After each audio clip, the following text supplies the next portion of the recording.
Hello there and welcome back to the Mr. Sinn channel. Today we are going to be reviewing Unit 8, Topic 10, Evaluating Strengths, Weaknesses, and Empirical Support for Treatments of Disorder. Now this is the last topic review video of Unit 8, but remember this is not the last Unit 8 video. There's still the Unit 8 summary video that has its own study guide, answer key, practice quiz, and more. That video will help you review everything you need to know for Unit 8, and it's all in one quick video. But before we get to that, let's finish our last topic review video. Many therapies occur in group settings. When a person is being treated this way, they don't get as much individual attention from the therapist. But at the same time, individuals who are in group therapy are able to see others going through the same issues and problems that they are. It also gives them a safe place to practice social behaviors with a therapist guiding them. And it can also reduce the cost of the treatment for the client. The power of human connection is irrefutable. Even self-help groups where there is no therapist guiding the session have been shown to be an effective tool. Today, one of the most widely known groups is Alcoholics Anonymous. Studies have shown that being in AA was comparable to other treatments that are used for this disorder. Connecting with people going through the same struggles and offering support to one another is truly a valuable tool. When looking at certain therapies, such as psychotherapy, one has to ask just how effective are these treatments? We can see that it's not as easy as watching a physical wound heal.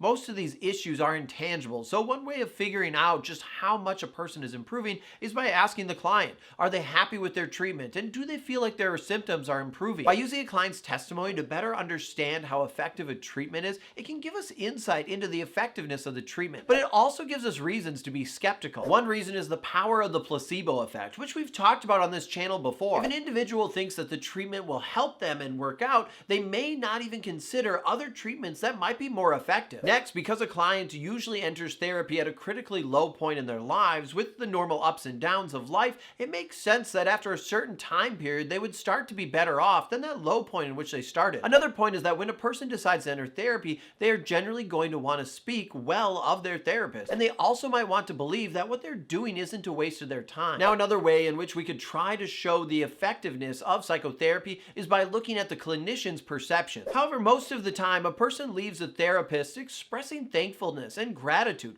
only to search for another therapist. It is hard to get an unbiased opinion. So how could we truly find the effectiveness of therapy? Well, if you think back to what makes a quality research study, the control group, we can use a meta-analysis to look at the effectiveness of a therapy. A meta-analysis is a procedure that looks at the statistical findings of many different research studies to see the effectiveness in those treatments. Being able to compare similar situations with those who have gone through therapy versus those who have not can give us valuable insight. We can see that people who go through therapy are more likely to improve and have less of a chance of relapsing than those who do not go through therapy. Psychodynamic therapy often is used to help treat depression and anxiety. Behavioral therapy helps with treatment for OCD and specific phobia. Cognitive behavioral therapy can help individuals with PTSD, depression, and even anxiety. What is endorsed by the American Psychological Association is evidence-based practice. This is when deciding a treatment, a therapist or a clinician should integrate research with their learned expertise about that specific person's characteristics in order to create the best treatment plan. All right, that was just a quick overview of Unit 8, Topic 10.